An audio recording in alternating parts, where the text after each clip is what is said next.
여러분들은 어떠신지 모르겠지만 저는 웬만한 거리는 걸으면서 좀 다니려고 노력을 하고 있습니다. 보시는 바처럼 제가 요즘 좀 살이 쪄서 좀 더 걸어야 되겠다는 생각을 하고 있습니다. 보시는 분들마다 얼굴이 좋아 보인다고 하시더라고요. 근데 그 말이 칭찬같이 들리지가 않았습니다.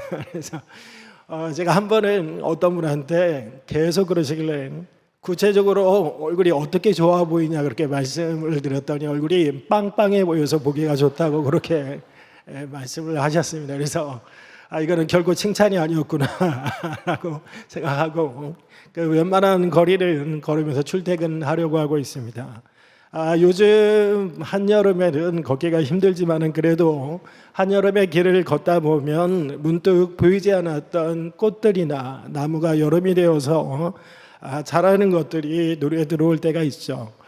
저는 한 번씩 날이 이렇게 더운데 어떻게 저렇게 꽃이 피어날까 하는 생각을 한 번씩 해보게 됩니다.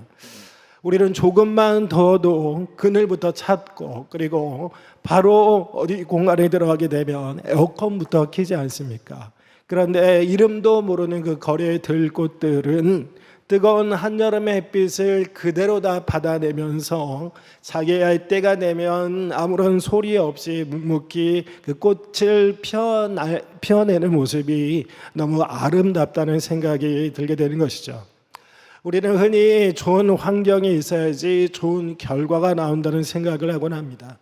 그래서 비도 적당히 내리고 또 햇볕도 적당히 쬐어야지 잘 자랄 거라고 생각하는데 거리의 들꽃들을 보게 되면 꼭 그렇지만은 않다라는 것을 우리에게 가르쳐 주는 것 같습니다.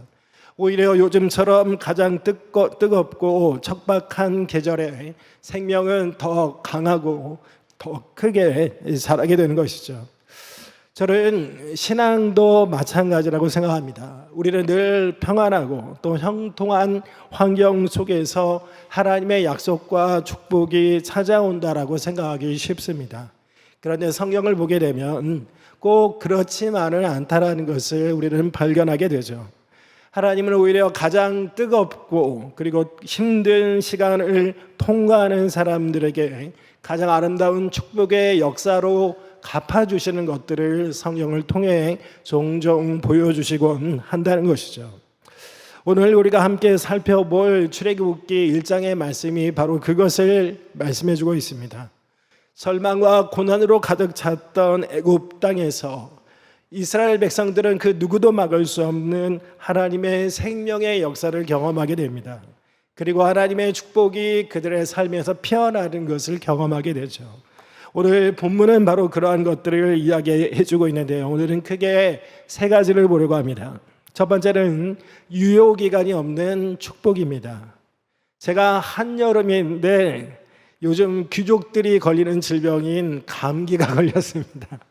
감기가 걸려서 계속 기침을 사실 좀 하고 있고 지금도 기침을 좀 참으면서 설교를 하고 있습니다.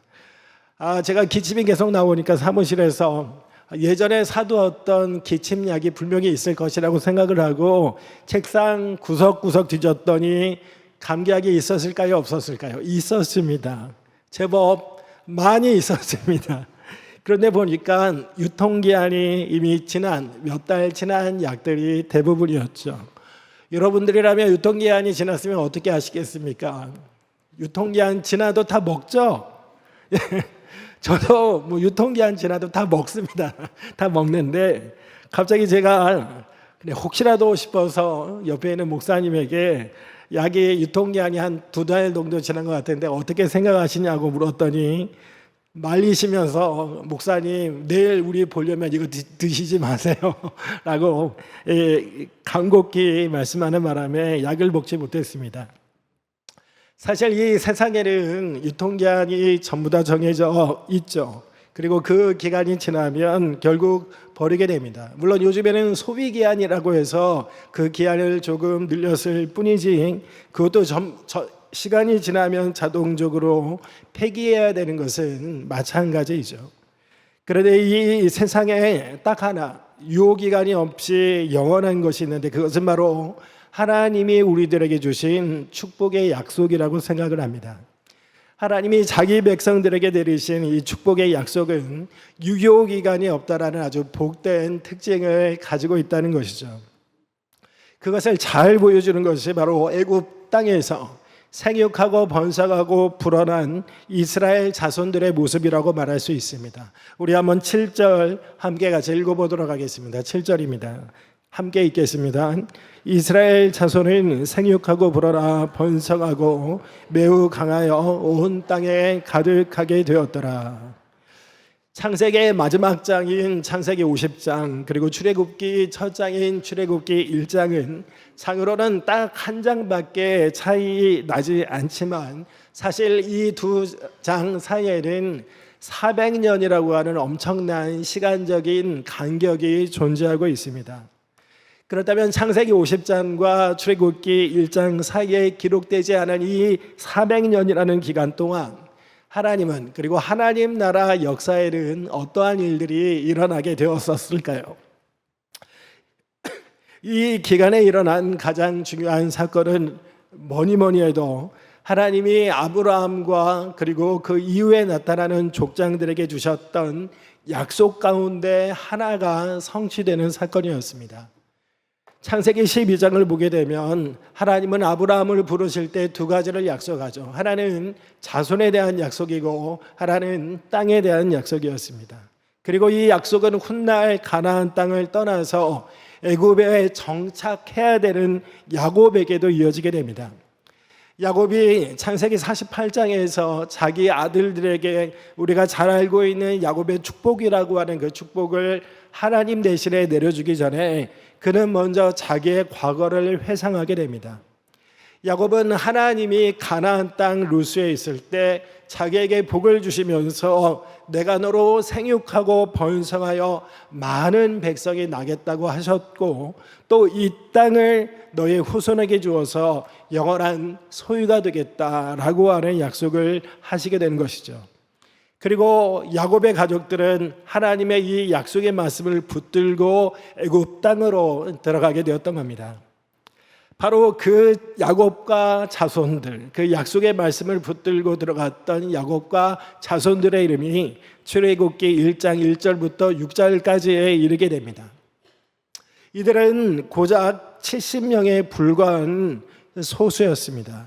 그런데 7절을 보게 되면 창세기와 출애굽기 사이 400년이 흐르는 동안 하나님은 아브라함과 야곱에게 약속하셨던 그 자손에 대한 약속을 완전히 성취시키셔서 이스라엘 자손이 생육하고 번성하고 매우 강하여 그리고 온 땅에 가득하게 되었다라고 이야기하고 있다는 겁니다. 7절에 나오는 생육하고 불어나고 번성하고 매우 강하고 온 땅에 가득하고 이 말들은 결국 다 같은 뜻이죠. 그런데 이렇게 같은 뜻을 여러 번 겹쳐서 쓴 이유가 무엇이었을까요? 하나님이 약속하셨던 그 축복의 말씀이 얼마나 확실하게 그리고 얼마나 넘치도록 성취되었는지를 우리에게 강조하기 위해서라고 생각합니다. 그런데 여기서 우리가 주목해야 될 것이 있죠. 무엇입니까? 제가 계속 말씀드리지만 이 모든 축복이 이루어지기까지 얼마나 걸렸다는 것입니까? 400년이라고 하는 그 엄청난 시간을 통해 이 약속들이 성취되었다는 겁니다. 여기서 우리가 알 수 있는 사실은 하나님이 약속하신 이 약속은 때로 시간이 오래 걸릴 수 있습니다. 하지만 아무리 시간이 오래 걸려도 하나님의 약속은 유효기간이 없기 때문에 반드시 성취가 된다라고 하는 특징을 가지고 있다는 것이죠. 제가 교구 사역을 할 때 예전에 어떤 집사님 댁을 신방한 적이 있었습니다. 이분은 부모 없는 손자를 홀로 키우고 계시는 여자 집사님이셨어요. 나이가 70이 훌쩍 넘으신 분이셨습니다. 이분이 그날 내놓으셨던 기도 제목은 바로 그 손자의 앞날을 위한 기도 제목이었습니다. 지금은 자신이 손자를 위해서 이렇게 날마다 기도를 하고 진로를 결정할 때도 옆에서 도와줄 수 있지만 자신이 만약 세상을 떠나게 되고 손자가 홀로 남게 되면 어떻게 될까라는 것이 이분에게는 굉장히 큰 걱정거리였던 겁니다. 그래서 저에게 신방 왔던 저에게 손자의 앞날을 위해서 기도해 달라고 하는 기도 부탁을 하셨던 거죠. 그때 제가 그 집사님과 나누었던 말씀이 공교롭게도 오늘 본문의 말씀이었습니다. 저는 그분에게 하나님의 약속은 400년이라고 하는 시간이 흘러서도 반드시 성취되는 것처럼 집사님이 손자를 위해 기도드리는 이 기도는 반드시 성취될 것이라는 말씀을 드렸습니다.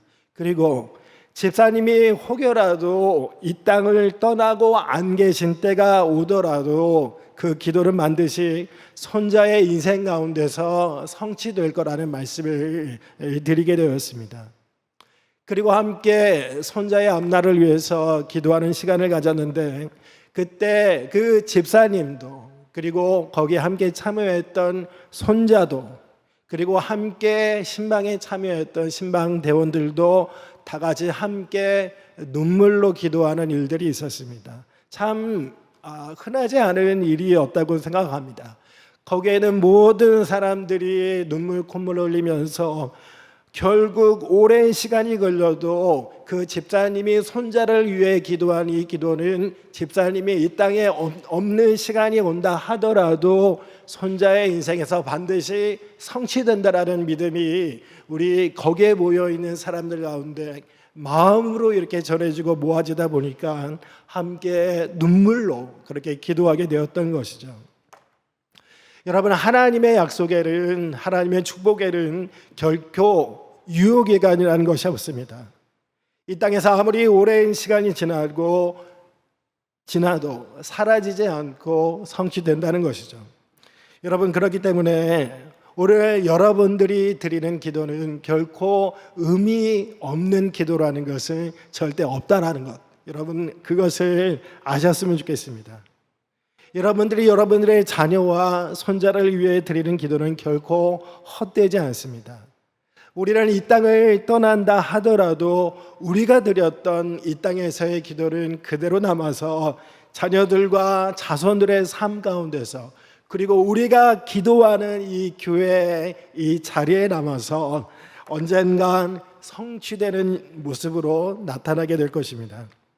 가끔 집사님들과 한 번씩 이야기를 하다 보면 부모님들이 기도하셨던 그 기도의 부모님들에 대한 이야기를 하시고 자기가 지금껏 이렇게 먹고 살고 축복받으며 살 수 있는 것은 바로 그 부모님의 기도 때문이었다고 말씀하시는 분들이 참으로 많습니다. 저도 그렇습니다. 사실은 저도 그 외할머니가 기도하는 분이셨거든요. 저는 이 청소년기를 외할머니를 모시고 살았어요. 외할머니 이 누나랑 권력 다툼에서 제가 져서 외할머니랑 방을 같이 써야 됐거든요. 항상 외할머니는 똑같은 시간에 일어나서 1시간씩 자기 자녀들과 자녀들의 자손들을 위해서 1시간 동안 항상 기도를 하셨어요. 그래서 제가 새벽에 깨면 제 이름이 나오는 순간이 딱 걸리면 제가 무슨 기도를 하시는지 들어보면서 그렇게 하기도 했습니다. 별 기도가 아니었어요. 그냥 자녀들을 위해서 매일 똑같은 반복의 기도. 어쩌면 왜 저렇게 기도를 못 하실까라고 생각할 정도로 기도가 단순한 기도였습니다. 그런데 저는 그리고 늦게 예수님을 믿게 된 저희 어머니도 공통적으로 이야기하는 것은 우리가 지금까지 이렇게 살 수 있었던 것은 그 외할머니의 기도 때문이었다고 그렇게 말하는 것을 보게 됩니다. 저도 그렇게 생각하고 있습니다. 저는 우리 성도님들이 이 땅에서 드리는 기도들은 자녀들을 위한 축복의 기도들은 결코 사라지지 않는다고 믿습니다. 설령 우리가 죽고 이 땅에 없어진다 하더라도 그 기도는 이 땅에 남아서 자녀들과 자손들의 삶 속에서 반드시 성취되어 나타날 겁니다. 이러한 믿음을 가지고 여러분들도 포기하지 않는 믿음, 그리고 굳건하고 강하고 확신이 있는 믿음을 들이시는 복된 분들 되시길 주님의 이름으로 축원합니다. 오늘 두 번째는 고난 속에서 피어나는 축복입니다.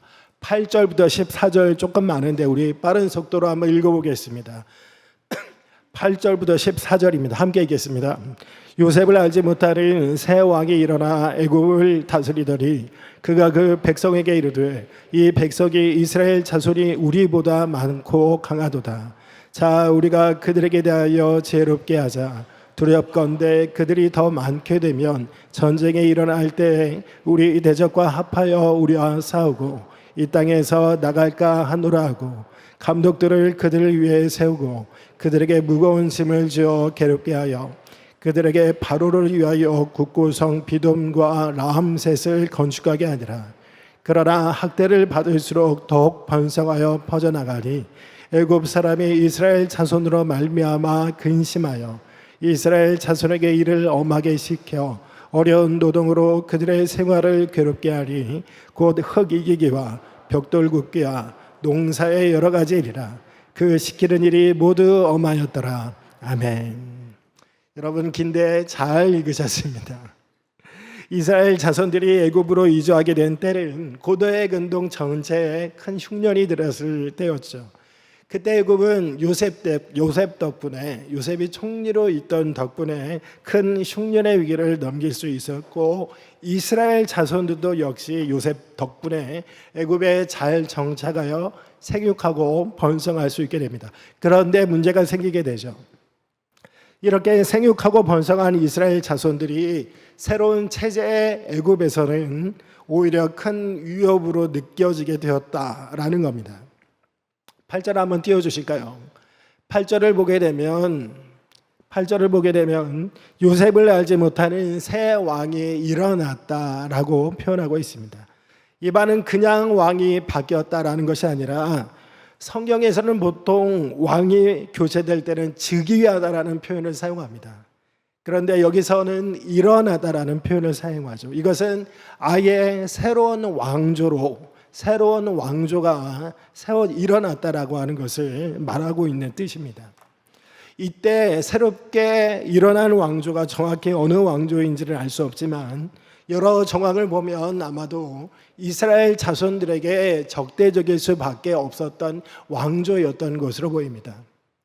아마도 요셉이 총리로 있을 때 애굽을 다스렸던 왕조는 이스라엘과 같은 셈족 계통의 식석스 왕조였다라고 생각이 됩니다. 그러니 같은 셈족인 요셉과 그 가족들에게 우호적일 수 있었던 것이죠. 그런데 이제 애굽 본토 사람들이 힘을 모아서 그 셈족 계통의 왕조를 몰아내고 다시 정권을 잡게 됩니다. 그러자 이전 왕조와 우호적이었고 그 이전 왕조 아래서 한 나라를 이룰 정도로 번성하게 된 그 이스라엘 자손들이 그들의 눈에는 위협으로 느껴지기 시작했다는 겁니다. 그래서 애굽의 새 왕 바로는 이스라엘 자손들을 적당한 수로 통제하기 위해서 아주 힘든 강제 노동을 시키고 육체적으로 학대하게 되죠. 그런데 우리가 읽은 것처럼 아주 이상한 일이 일어납니다. 우리 한번 12절을 볼까요? 12절을 보면 이스라엘 백성들이 학대를 하면 할수록 오히려 번성하는 일이 일어나게 되는 것이죠. 왜 이런 일들이 일어났을까요? 바로 하나님이 그들을 축복하셨기 때문이었습니다. 하나님이 축복하셨기 때문에 학대를 받으면 받을수록 오히려 그들이 번성하고 그 땅에 더욱더 퍼져나가는 그런 아주 놀라운 역사들을 체험하게 될 수 있었다는 겁니다. 저는 이것이 바로 하나님이 우리에게 주시는 축복의 또 다른 특징이라고 생각을 합니다. 하나님이 주시는 축복은 성취되는 데까지 오래 걸릴 수는 있지만 그 어떤 것도 막을 수 없는 강한 생명력을 가지고 있다라고 하는 특징을 가지고 있어요. 제가 가끔 길을 걷다 보면 시멘트 바닥, 보도블록 바닥을 뚫고 자라난 이 들꽃을 보게 될 때가 있습니다. 저는 전혀 어울리지 않는 조합인 그 시멘트와 그 들꽃이 피어나는 모습을 보면서 오히려 생명의 경이로움을 한 번씩 느끼곤 하게 됩니다. 도저히 꽃이 자랄 수 없는 환경인데도 그 단단한 시멘트를 뚫고 나와서 기어이 꽃을 피우는 모습들을 보면 하나님이 식물에게 주신 그 생명력의 강함이 대단하다라고 하는 생각을 가지게 되는 것이죠. 여러분, 하나님이 식물에게 주신 생명력이 이 정도로 강하다면 하나님이 우리에게 주시는 축복의 생명력은 얼마나 대단하겠습니까? 하나님이 주시는 복은 생명력이 강해서 어떠한 어려운 환경 속에서도 그 환경을 뚫고 기어이 하나의 꽃으로 피어나는 이런 특성을 가지고 있다는 것이죠. 그렇기 때문에 학대라고 하는 생명이 자라기 어려운 환경 속에서도 이스라엘 자손들은 번성하고 더 많이 퍼져나갈 수 있게 됩니다.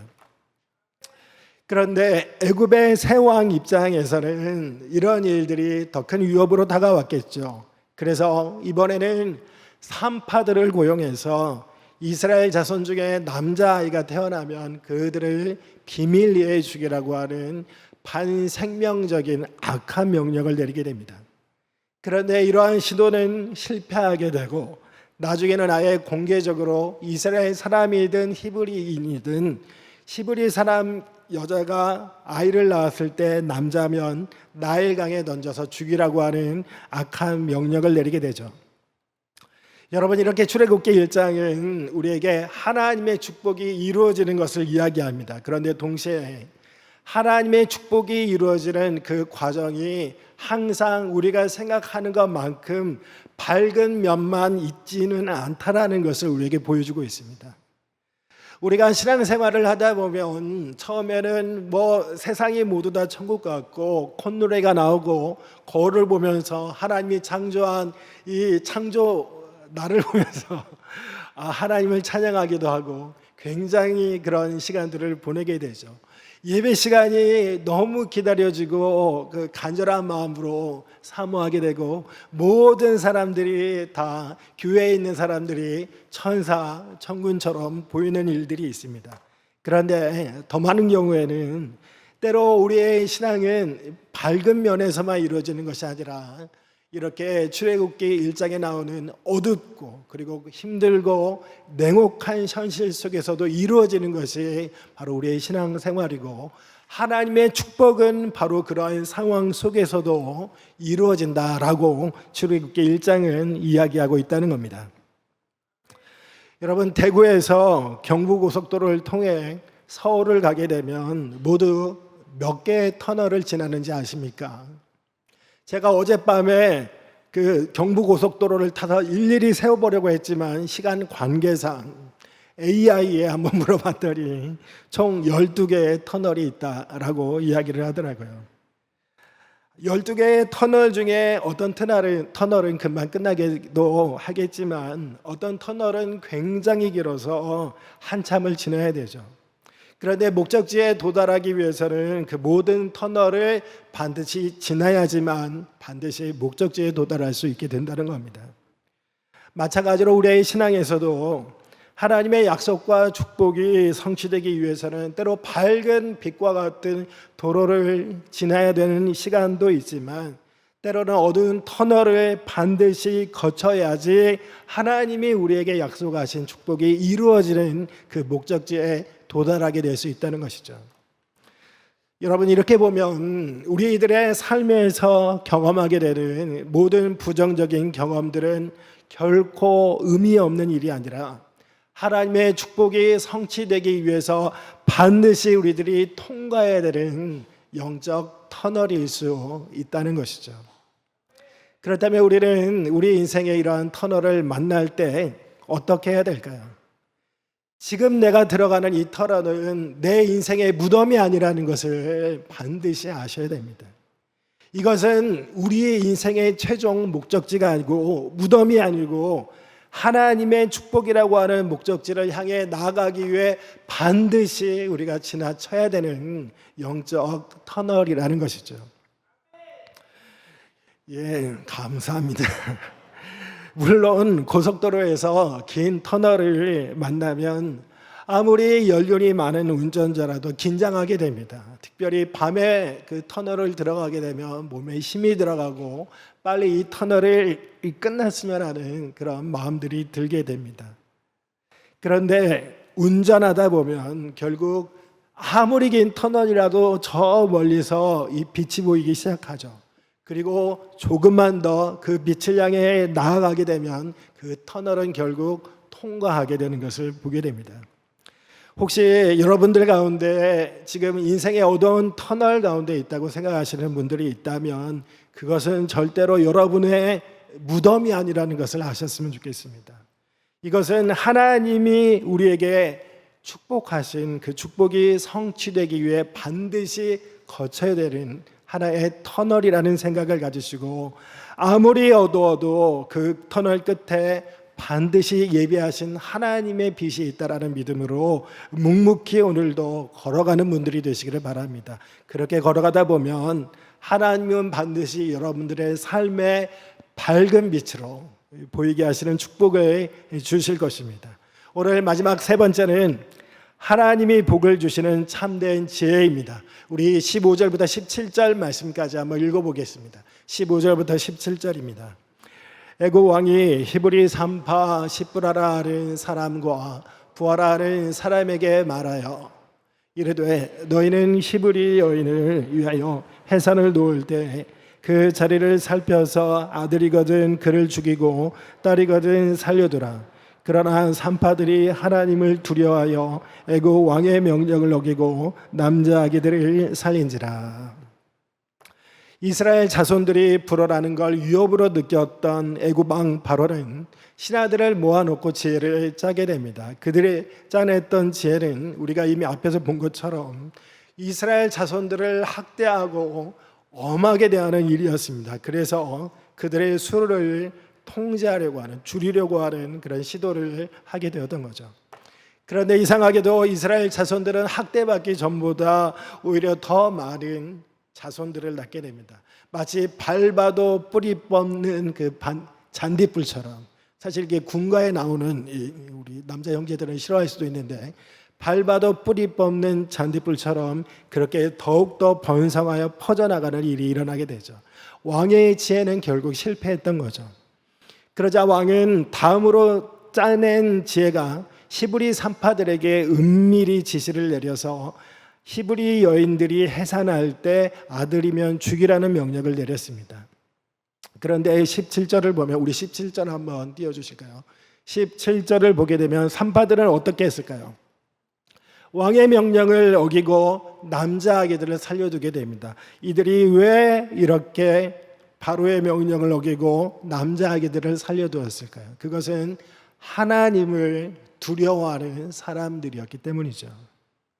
21절도 한번 보겠습니다. 21절을 보게 되면 하나님을 두려워했다라는 표현이 21절에서는 뭐로 바뀌면서 나옵니까?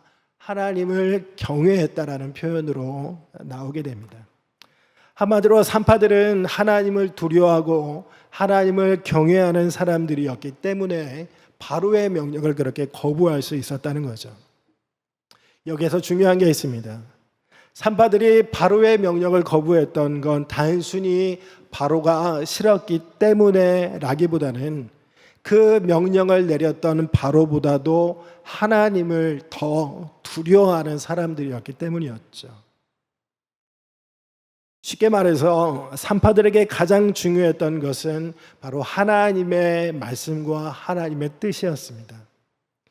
그러니 아무리 절대 권력을 가진 바로의 명령이라도 남자 아이를 죽이라고 하는 그 반생명적인 악한 명령을 따를 수 없었던 겁니다. 이렇게 하나님을 두려워하는 사람들은 생명을 죽이라고 하는 반생명적인 악한 명령을 거부하게 됩니다. 반대로 그러면 누가 생명을 죽이는 사람들이 될까요?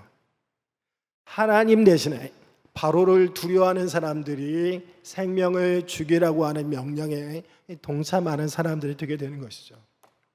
바로를 더 두려워하는 사람들은 하나님에 대한 거룩한 경외감을 상실하기 때문에 하나님의 말씀에 바라는 반생명적인 악한 명령이 떨어져도 양심의 가책을 느끼지 않고 결국 그 명령에 따르는 일들을 하게 됩니다. 벌써 오래 지난 일이죠. 예전에 공업용 화학 물질인 그 멜라민을 이용해서 아이들이 먹는 분유와 과자의 원료로 쓰다가 적발된 사건이 있었습니다. 그때 그 중국산 원료를 사용해 과자를 만들었던 우리나라도 피해를 입었지만 사실 가장 많은 피해를 입었던 것은 그 중국의 아기들이었습니다. 그 아기들은 멜라민 분유로 우유로 만들었던 가짜 분유를 먹고 수많은 아기들이 신장 질환으로 고통을 앓았고 또 심지어는 죽게 되는 그런 참혹한 일들도 일어났다고 합니다. 왜 이런 일들이 일어났을까요? 바로 그러한 일들을 벌였던 사람들이 돈을 두려워하고 그리고 돈을 경외하는 사람들이었기 때문이었습니다. 돈을 경외하는 사람이 되게 되면 하나님의 말씀에 반하는 반생명적인 명령이 떨어져도 그것을 거스르지 않고 양심의 가책을 느끼지 않고 그렇게 서슴없이 저지르는 일들을 하게 된다는 겁니다. 특별히 돈이 우상이 된 이 세상에는 이러한 일들이 실제로 많이 일어나고 있죠. 요즘 많은 분들이 주식에 투자하는 것을 보게 되는데 자신이 투자한 주식의 그 회사의 이익을 위해서 그 회사가 생명을 해하는 악한 기업이라도 그 기업을 옹호하고 그 기업의 이익을 정당화하는 그런 일들이 일어나게 되기도 합니다. 이런 일들은 하나님에 대한 경외감을 잊고 돈에 대한 경외감만 남았을 때 일어나게 되는 일들이라고 생각합니다. 그런데 반대로 하나님을 경외하는 사람들은 다릅니다. 아무리 돈이 중요한 세상이라고 하지만 하나님에 대한 경외감 때문에 돈에 대한 두려움을 이기고 하나님의 말씀을 따르는 선택을 하게 된다는 겁니다. 저는 이것이 바로 성경이 말하는 세상의 죄 그리고 하나님의 죄의 결정적인 차이라고 생각합니다. 세상의 죄는 바로가 신하들과 함께 짜낸 죄처럼 늘 자기중심적이고 늘 자기의 이익에 혈안이 되고 자기의 기득권을 지키기 위해서 노력하는 죄입니다. 그래서 자기들의 체제를 지키기 위해 방해되는 사람들은 학살하려고 하는 그런 계획을 양심의 가책도 느끼지 않고 할 수 있었던 겁니다. 이들은 오직 자기 이익을 지키는 데만 관심이 있었고 그 이익을 위해 이웃이 희생되는 것에는 무관심하고 무감각한 사람들이 되어버렸던 겁니다. 오히려 남을 짓밟고 성공하는 것이 삶의 지혜요 처세술로 여겼던 것이죠. 그런데 성경이 말하는 지혜는 다릅니다. 17절의 산파들처럼 성경이 말하는 지혜는 하나님의 지혜는 하나님을 경외하는 데서부터 나오게 됩니다. 그래서 당장은 세상에서 손해를 본다 하더라도 내 모든 행동의 기준은 하나님의 말씀과 뜻이 되어야 하고 혹시라도 나의 행동이 그분의 말씀과 뜻에 어긋날까 늘 두려워하는 거룩한 두려움을 품고 살아가는 것이 진정한 지혜라는 겁니다. 잠언 9장 10절을 한번 띄워주시겠습니까? 잠언 9장 10절에는 무엇이 지혜의 근본이라고 이야기를 합니까? 여호와를 경외하는 것이 지혜의 근본이라고 이야기를 합니다. 여러분 이런 이유 때문에 세상적으로는 배움이 짧아도 하나님을 경외하고 두려워하는 마음으로 살아가기 때문에 오히려 하나님의 기준으로는 더 지혜로운 인생을 살아가는 분들이 세상에는 존재하고 있죠. 특히 여호와를 경외하는 마음으로 살아가는 사람들은 세상의 죄를 쫓는 사람들처럼 자기중심적으로 살지 않고 하나님의 영광과 또 이웃의 유익을 위해서 살아가는 그런 복된 사람들이 됩니다. 여러분 그렇다면 이제 마지막 질문을 한번 던져보겠습니다. 그렇다면 이렇게 단기적인 손해를 보더라도 바로의 명령을 따르지 않고 하나님의 명령을 따르는 사람들은 이 세상에서 손해보는 것일까요? 단기적으로는 손해볼지 모르지만 장기적으로는 하나님의 축복을 받는 아주 복된 사람들이 되게 됩니다. 우리 마지막으로 20절과 21절 한번 띄워주시죠. 우리 20절과 21절 우리 한번 같이 읽어보겠습니다. 시작. 하나님이 그 산파들에게 의뢰를 베푸시니 그 백성은 번성하고 매우 강해지니라. 그 산파들은 하나님을 경외하였으므로 하나님이 그들의 집안을 흥왕하게 하신지라. 아멘. 여러분 20절과 21절은 하나님이 그 산파들에게 은혜를 베푸셨고 그리고 그 집안을 흥왕하게 하셨다라고 이야기를 합니다. 산파들은 바로의 명령을 거부한 대가로 어려움에 처해질 수도 있었지만 오히려 하나님은 그들에게 은혜를 베푸셨고 그들의 집안이 흥왕해지는 축복을 내리셨다는 것이죠. 어떤 주석가들은 집안을 흥왕하게 했다라는 것이 하나님이 그들에게 가정을 허락하셨다라는 말로 해석하기도 합니다. 왜냐하면 당시 고대 근동 사회에서 산파들은 대개 독신이었고 게다가 이 둘은 산파들의 우두머리였기 때문에 아마 나이도 많았을 겁니다. 이런 상황에서 이들이 결혼해서 가정을 갖는다는 것은 기적에 가까웠을 거지만 세상의 지혜를 거부하고 하나님의 지혜를 추구한 사람들에게 하나님은 그들이 생각할 수 없었던 축복으로 갚아주셨다는 겁니다. 여러분, 이렇게 하나님은 하나님을 향한 경외감을 가지고 하나님이 원하시는 것을 행하는 사람들에게 복을 주는 분이십니다. 여러분들은 어떠신가요? 여러분들의 삶 속에도 이런 순간들이 있을 겁니다. 세상적인 기준으로 손해본 것 같고 그리고 어리석어 보이는 것 같은 선택이지만 그러나 그것이 하나님의 말씀과 뜻에 합한 선택이라면 세상의 어리석인 선택이라고 말해도 단기적으로는 손해를 본다 하더라도 그 선택을 하시기를 바랍니다. 왜냐하면 하나님은 지금 당장은 아니더라도 반드시 그 지혜로운 선택을 기억하시고 우리가 생각하지도 못하는 방식으로 채워주시고 복을 베풀어 주시는 분이시기 때문이죠. 말씀을 마무리하겠습니다. 하나님의 약속과 축복에는 유효기간이 절대로 없습니다. 그리고 그 약속과 축복은 고난 속에서도 반드시 피어나게 되어 있습니다. 또한 그 고난 속에서 우리가 하나님을 경외하는 참된 지혜자로 살아가게 될 때 하나님은 반드시 우리의 인생을 흥왕하게 만들어 주실 겁니다. 여러분들 모두 다 십부라 그리고 부하처럼 하나님을 경외함으로 참된 지혜를 실천하시고 그래서 하나님이 여러분들에게 주시고자 하시는 그 놀라운 축복을 모두 다 받아 누리시는 복된 성도님들 되시기를 주님의 이름으로 축원합니다. 한번 기도하겠습니다. 하나님 감사합니다. 우리 사랑하는 우리 성도님들 이 자리에 모여서 함께 예배드리고 하나님께 말씀을 드렸습니다.